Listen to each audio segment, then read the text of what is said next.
E vamos começar falando do São Paulo. Olha, foi um ano complicadíssimo para o São Paulo.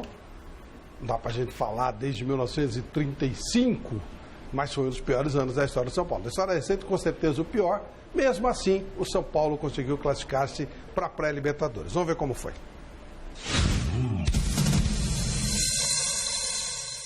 O São Paulo garantiu a classificação para a Libertadores do ano que vem ao vencer o Goiás por 1-0.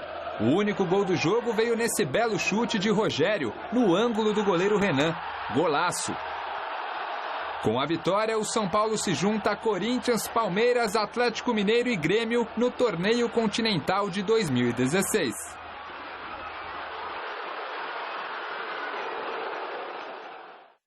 Pois é, São Paulo está classificado, a gente vai debater. Faltou, né? Falta de educação, né? Não apresentei os nossos convidados, mas beleza. Nosso convidado de hoje é um convidado, mas é um convidado muito especial, tem muita coisa bacana para a gente falar com ele. Neymar, pai do um dos 3 maiores jogadores do mundo hoje. Boa noite, Neymar, tudo bem? Boa noite a todos. Obrigado por atender o nosso convite. Obrigado a vocês. Bacana. Boa noite, Chico Lang, boa noite, Alberto Flávio. Helena Júnior, boa noite, Oscar Roberto Godoy. Boa noite, Flávio Prado. Você é mais sincero que nota de R$3. Legal. Ó, Helena, o São Paulo está classificado. Eu fiz é a minha opinião, um dos piores anos da história do São Paulo, mas está classificado. Eu queria que você falasse a respeito do tema. Pois é, fez um esforço danado para não se classificar, viu? Ficou ali, tocando na bola, esperando o tempo passar, que o empate classificaria. E quando chegou no finalzinho, começou a sofrer pressão do Goiás e quase que não chega lá.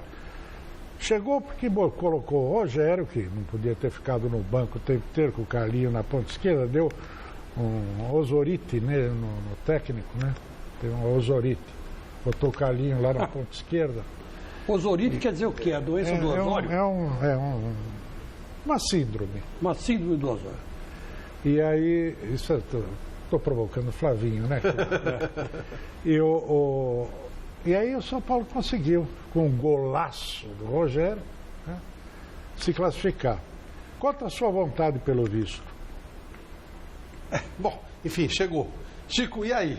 Isso significa que está tudo bem ou tem que dar uma mexida boa? Não, significa que o São Paulo vai ter um pouco de paz para trabalhar, né?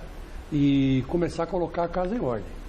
Mas ficou claro, nós aqui debatemos bastante sobre isso, que o grande problema de São Paulo não foi dentro de campo e sim fora de campo, problema de gestão.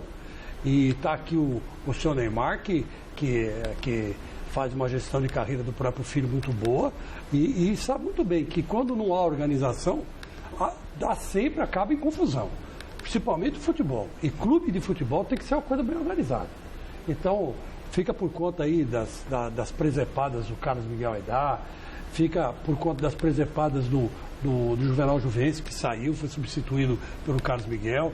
Quer dizer, foi uma sequência de coisas. Aí houve um escândalo, né, de denúncia contra o Carlos Miguel. Aí tem uma nova eleição, agora o presidente é o Leco. Então vamos ver. Começando o ano, ele vai ter um pouco de fôlego, um mês e pouco, para ver se começa a acertar a casa. Porque o problema do São Paulo aconteceu, foi muito pior fora de campo que dentro de campo. Dentro de campo não é que o São Paulo não deixou muito a desejar. Quarto lugar não é uma má classificação. Não é uma má classificação. Chegou a Libertadores. Mas não por méritos do São Paulo, e sim por deficiência dos outros. É porque o Sport caiu bastante, o Internacional caiu bastante, né? O Santos, na hora H, também mergulhou num poço profundo. E o Palmeiras. São Paulo, o Palmeiras, principalmente o Palmeiras, largou tudo para ficar com a Copa do Brasil. Quer dizer, caiu meio que no colo do São Paulo. Então tem que aproveitar bem essa ocasião. Foi um acaso, e aproveitar bem esse acaso e refazer o São Paulo grande em 2016. Há algumas situações, Godoy, que tem que ser colocadas. Primeiro, ano que vem não tem Rogério, não tem Luiz Fabiano, não tem Pato. O São Paulo começa mais cedo que os outros, porque ele entrou na pré-Libertadores, portanto, no final de janeiro, eu não vi exatamente o calendário, mas normalmente no final de janeiro, o São Paulo já tem 2 jogos eliminatórios, e não vem galinha morta, a gente tem visto aí que os jogos são complicados. E hoje o São Paulo não tem treinador. E aí? O São Paulo não tem treinador oficialmente, né? Mas que talvez internamente já esteja contratado esse treinador. Eu não ouvi até agora especulação nenhuma em cima do nome do Jorginho, mas eu acho que o Jorginho seria uma boa opção para o São Paulo. Jorginho do Vasco. O Jorginho do Vasco. Fazer o que ele fez com esse time ruim do Vasco, ele conseguiria participar desse projeto de reformulação e renovação no São Paulo. É claro que os tempos são bem diferentes, mas todos os grandes clubes do futebol brasileiro, e principalmente do futebol de São Paulo, tiveram o encerramento da carreira ou a transferência de grandes jogadores e não terminaram, não acabaram. É isso que esses jogadores que estão deixando o São Paulo farão falta no sentimento do torcedor são paulino, mas hoje eles estavam acrescentando muito pouco, mesmo com toda a experiência, mas eles estavam acrescentando muito pouco, tanto é que aconteceu tudo isso com o São Paulo. Mesmo assim classificou porque os demais concorrentes para a pré-Libertadores fizeram de tudo para não classificar. O menos ruim acabou classificando com tudo isso. Agora, eu não espero muita mudança no comportamento administrativo do São Paulo, porque é tudo farinha da mesma mandioca. É tudo farinha da mesma mandioca, os antiquados pra caramba, né? Aquela mentalidade antiga, muito conservadora ou muito beneficiadora de si próprio, então eu não espero muita mudança, não.